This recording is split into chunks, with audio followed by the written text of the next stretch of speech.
Yes. Whoa. Right, here you are then, Paul. Oh, thanks. Right. Hey, just a minute. What? What's this? Well, you said you wanted a mop. Not a mop, a map. We're doing a programme on travel today. We're going on our holidays. On our holidays? Yeah. Great. Yeah, what I really need is my globe. It's around here somewhere. What's a globe? Well, it's a round map of the world. Oh, is it? Yeah, look, go and see if you can find it. OK. We're going on our holidays. Where did I put it? ChuckleVision, ChuckleVision, ChuckleVision.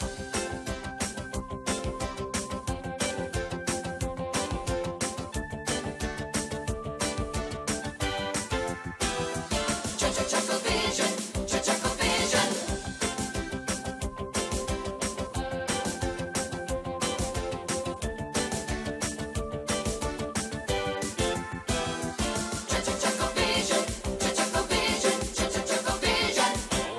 Good morning. We've got a great show for you today. Hey. It's all about travel and Paul, holidays. look what I found, a beach ball for our holidays. Never mind a beach ball. I told you to find the globe. Well, I couldn't find it, sorry. Couldn't find it. To you. Come Hey. Hey, just a minute. What? This is the globe. Is it? Yeah, it's a map of the world. Hey, it's a very nice map. It is, isn't it? Yeah. Can you read maps? Of course I can, look. M-A-P, map. Where are we on it? Well, we're just about there. Where? Look, I'll mark it for you. OK. We're just there, that at. Now, in these days of faster travel, the world is rapidly becoming a smaller place. It certainly is. It certainly is. Hey, just a minute. You've gone and punctured it. Have I? Yeah, look. Put your finger over the hole. Oh, the hole, right. That's it. Right. Now, where was I? Yeah. In these days of faster travel, the world is rapidly becoming a smaller place. And now it's possible to go almost anywhere for your holidays. Hey, just a minute. Look, I'll tell you what. What? I'll put my finger over the hole. Right. You go and get a plaster. I'll go and get a plaster. Yeah, we'll have to mend it OK. somehow. Yes, a safari is just the job for getting away from it all. And now we're off in search of the big game. Right, I'm ready. What's that? I'm ready for the big game. Number 5, look. Not that kind of big game. Oh, hey, why are you dressed all funny like that? Oh, I'm ready for the monsoon. Monsoon? Yeah. Come on, let's go and find the animals. Oh, is there animals as well, then? Come on.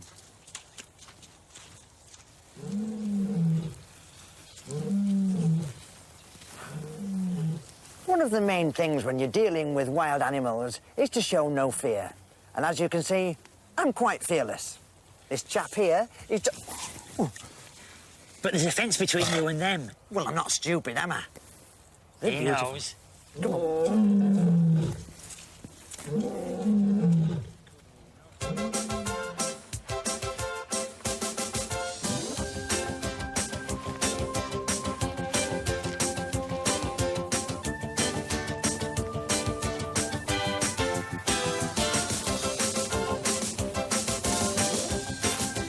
Hey, they're beautiful, aren't they? Aren't they great? Have some of that.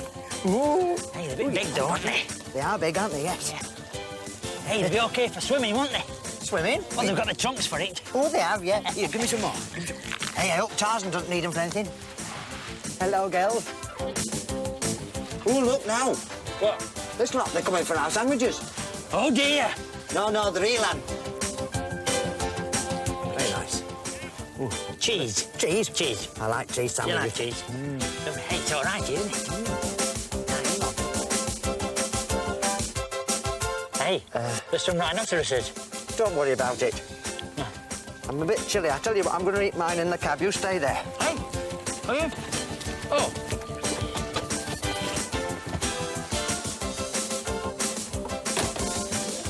Let me in.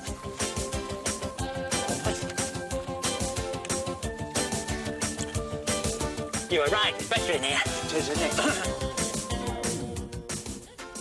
But of course, wherever you go, you have to be sure to take the right currency. Oh, I love those in buns. What? Currencies. Currency buns. They are nice, aren't they? Great, aren't they? Sort of them. Hello again.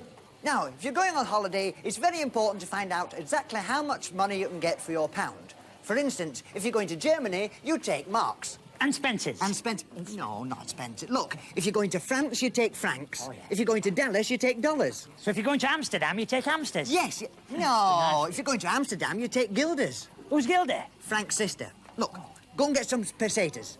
That's what we need, pesetas. I know it all sounds very difficult, but I'm sure if you have any problems, your travel agent will be only too pleased to help you out. Now, back to the studio. I could only get King Edward's, is that all right? There, that should do it. Are you sure? Yes, I used to do first aid in the brownies. Did you? Yeah. He knows. Here, go and blow it up while I watch Armchair Theatre. I'll go and get the dynamite. Hey! Sammy loved fish and chips for lunch, and especially when his mum let him eat them with his fingers, as she did on rare occasions. And she used to say some of those things only mums can think of. Fingers were made before knives and forks. Today was a rare occasion, and Sammy cleared his plate in next to no time, and then wished he made them last a bit longer. He sighed, mainly from contentment, and reached out for his glass of orange, which slipped through his greasy fingers and crashed onto the floor. Sammy Snatchpole, this just isn't your day, is it? First of all, you tread on the cat coming down the stairs, and then you go and drop your orange juice. You better get outside where you can't do any more damage, said his mam, busily mopping up orange juice and picking up broken pieces of glass. Sammy sighed again, and then slouched off dejectedly to find his cousin Joe. Joe was older than Sammy, and Sammy admired him tremendously.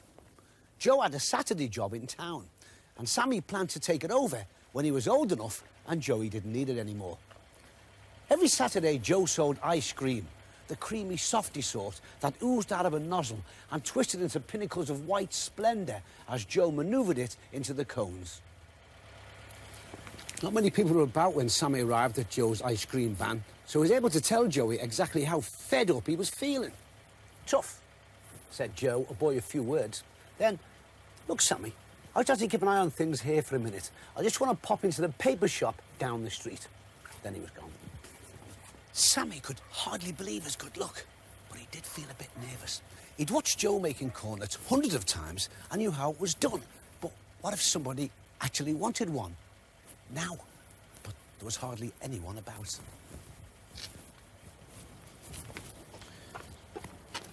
Suddenly, a little boy appeared from around the corner, dragging his mother by the hand, and headed straight for the ice cream van. This looked like it. "You think I could have a special? It's my birthday," said the boy to his mother. A special. 2 dollops of ice cream on top of one another in one cone. But he was in charge. He could do it. "Certainly, madam," said Sammy in his best manner, and reached for the cone. With a flourish, he flicked the switch to see the ice cream coming out, and he held his breath. His first whirl wasn't too bad. A little blunt, perhaps. He started on his second. It was perfection. A twisting, pointed pyramid. And he flicked the switch the other way to stop the flow. But nothing happened. The white snake kept coming. Flustered, Sammy handed the special to the little boy. Hurriedly, the mother paid and grabbed the little boy's hand, the one that contained the giant ice cream. It squirted all over her skirt, so she dragged the little boy away. The ice cream was piling onto the pavement, then spreading across the road. A boy out riding his bike became a twin pinwheel of white foam and nearly rode into a shop, partly out of surprise and partly because his glasses become 2 discs of ice cream. A baby in a pushchair outside the shop gurgled as the white tide advanced, and then, deciding it was good enough to eat, dipped a podgy hand into it. We know Mrs. Menzies summed up the situation immediately and ran inside to fetch a bucket to stock up a fridge.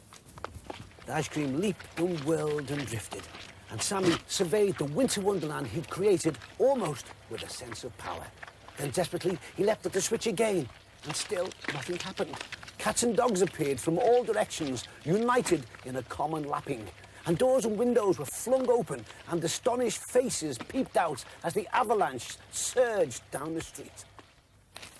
In the valley below, the 2:30 train puffed cosily on its single line. It was a steam train and full of day trippers waving flags and looking happy.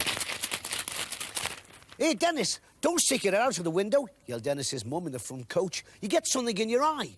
But it was too late. A large plop of soft ice cream landed on Dennis's face, and he licked it in disbelief. Slowly the train ground to a halt, and the driver and fireman looked at the curling white drift on the line. "It can't be snow," said Jim the driver. "It's not forecast," said the fireman. It's ice cream, shouted Jim as a plop trickled down his face. Call a fire engine, said the fireman, panicking. We need a snowplow, said Jim, as excited children started pouring out of the train. In the van, Sammy stood helplessly by the machine as ice cream poured out of it. People appeared with shovels to clear it and buckets to store it in. Joe arrived, ploughing through the white drift. Shut it off, he shouted. I can't. It won't stop, said Sammy. In desperation, he gave the machine a kick. That did it. With a final slurp and a gulp, there was silence. With a last, almost regretful look at his white world, Sammy dipped his finger in it, licked it, and then fled back home to where the fields were green. Hey, love, you look fair done in, said Mum. Sit down and have your tea. It just wasn't your morning, was it? Has your afternoon gone better then? Look, I've got you a special treat for your tea. Ice cream. Special treat, thought Sammy. If only she knew. ChuckleVision, ChuckleVision, ChuckleVision. 1, 2, 3, 4, 5, and a briefcase. Hey, just a minute, what's this? It's my case for my holidays. Oh, you can't take anything as big as that with you. We're supposed to be travelling light, remember? Travelling light? Yeah. Well, what's all this here then? Well, they're mine, and they're only light. Look. Oh, I see. Anyway, I took the trouble to pack you something earlier. Oh, that's very nice of you. Yes, there you are. Thanks a bundle. Hey, we need to work out a route to Paris now. Come on, over here. Here it is. This is the map. This is the map. Now, we've got to find the most direct route across France. Oh. Because a lot of the roads out there have tolls on them. Did you know that? I never knew that at all. Oh, yeah. Now then, the most direct route. Let's have a look now. We are here. We are here. Yes. And Paris is here. Paris is here. So the most direct route is there, like that. That'll do. Hey, that's great. That won't take us very long at all. It's only a few inches, isn't it? Correct, yes. Hey, just a minute. How are we going to get across this water here? You'll think of something. I'll think of something. While he thinks of something, let's go to our resident courier, Simon Lovell. Have you thought of anything yet? We could always swim. Well, I don't know much about being a courier, but we magicians are, of course, famous for making things travel from place to place. Here's a little potted history of how we do it with playing cards. First of all, the early magicians used to just wiggle their fingers and make the spots of a playing card move from place to place. However, that got a little bit boring, so the later magicians tried to make whole sections of cards move about. They'd pop a card into a wee box. With a special bit of ChuckleVision magic, they'd manage to move a whole section of card out of place. 1, 2, 3. And as you can see, it really just is one ordinary card. But here today on ChuckleVision, we're going to try a world record. We're going to try and make some cards, whole cards, move from one place to another place by magic. For this, I need my 2 volunteers. Would you please welcome the McChuckle brothers? Hello, Jimmy. Well, this is it, guys. We're going to try a world record card trick. You both need to have 10 playing cards for this to go. Will you hold out one hand? We're going to count them on. Hold the rest of the pack for me. Jimmy. And don't touch anything. Jimmy. 1, 2, 3, 4, 5, 6, 7, 8, 9, 10 cards. Aye. Hold them nice and tight. Aye. You didn't touch anything, did you? Hey, no, Jimmy. It's okay then. And 10 for you as well. 1, 2, 3, 4, 5, 6, 7, 8, 9, 10. Hold them nice and tight. Thank you very much, Jimmy. No. I'm not giving them to you. It's just for the trick. Ah, see you can. Aye, see. Nips and tatties. Hold them nice and tight. See you can. Now we're going to try and make 3 invisible cards jump across. Are you ready? Here goes the first one. And now, 2 at once. Shuffle them. Oh, I've dropped one. Put the cards together, and the 2 cards go into your hand. Now, hopefully, if our world record attempt has worked, you'll only have 7 cards, and you'll have 13. 10. Let's have a look. Lift up your hand. Let's count them one at a time. 1, 2, 3, 4, 5, 6, 7 cards only. Open up your hand. Let's see if it's worked. Here we go. 1, 2, 3, 4, 5, 6, 7, 8, 9, 10, 11, 12, 13. 3 cards from McChuckle to McChuckle. That's mine. And now it's back to the studio. Well, as you can see, we've now got all the right clothes on for a holiday abroad. There's only one more thing we need. What's that? Well, wheels, of course. Wheels? Yeah, something low and sporty and open-topped, so we can feel the wind through our hair as we're driving along the boulevard. Great. Can I drive it? Yeah, if you like. Great. Shall I go and get it? Yeah, you go and get it. I'll go and get it. Well, yes. One of the great things of motoring holidays abroad is to drive along in a high-powered, sporty car and you... Hey, what's that? Hey, wait. Hey, turn it off. Hey, right. I can't hear you because it's too noisy. What is it? It's something low and sporty. You asked for that. Well, I suppose it'll have to do then. Great, innit? All right, I tell you what, let's get the cases in, because it's got lots of luggage space, hasn't it? OK, then. There you go, put that in there. I'll tell you what I'll do. I'll have a little rest while you pack the rest of the stuff. All right? OK. Hey, and Barry, What? don't forget to pack the map. The map? The map. OK. Yeah, I've got the map. I'll put it somewhere nice and safe so we don't forget it.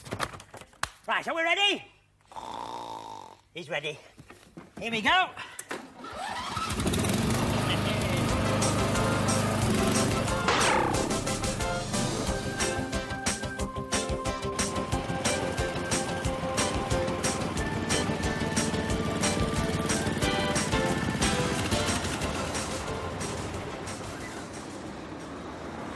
We're here, Paris. Look, there's the Eiffel Tower. Well, here we are in Paris. Now, one of the most exciting things about a foreign holiday is talking in a foreign language. And here we have Les Phrases. I'll just go and chat to the natives. Natives? Let's have a look. Oh, yes, mon appareil. Mon parallel, parlez-vous anglais? Niet spreken Duits, niks verstehen Deutsch. Deutsch? Oh, maar klaar, is kunnen hek vast die zich behouden. Ha! Yeah. Hey, it's good here. I like this here. Excusez-moi, quest le milieu le plus poche. Yeah, straight down the prom. It's amazing, Barry. This is amazing. I haven't got that. Prom.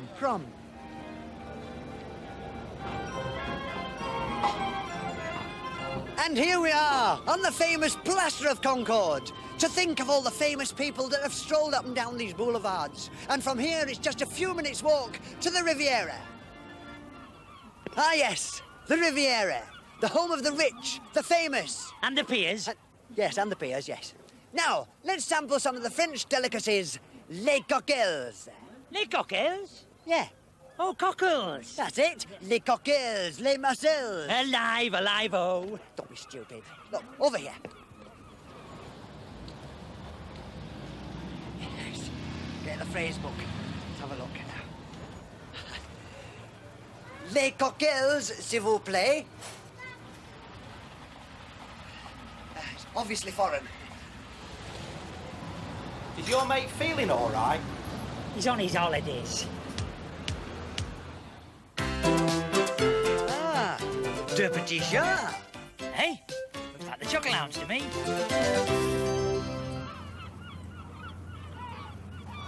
Hey, Barry, look. I can't see anything. Exactly. We've only walked all the way to the Sahara Desert. Are you sure? Yeah, look.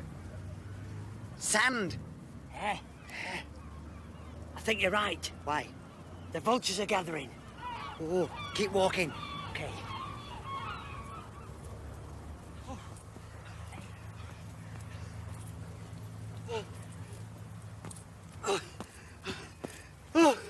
Hey. It's no good. We're miles from anywhere. I can't go any further. Hey, we can go back on the bus. No, that's not a bus. That's a mirage. You always get mirages in the desert. Oh, no. Look, well, that's all we've got time for. See you next week. We'll have to go back the way we came. Come on. Bye. Bye.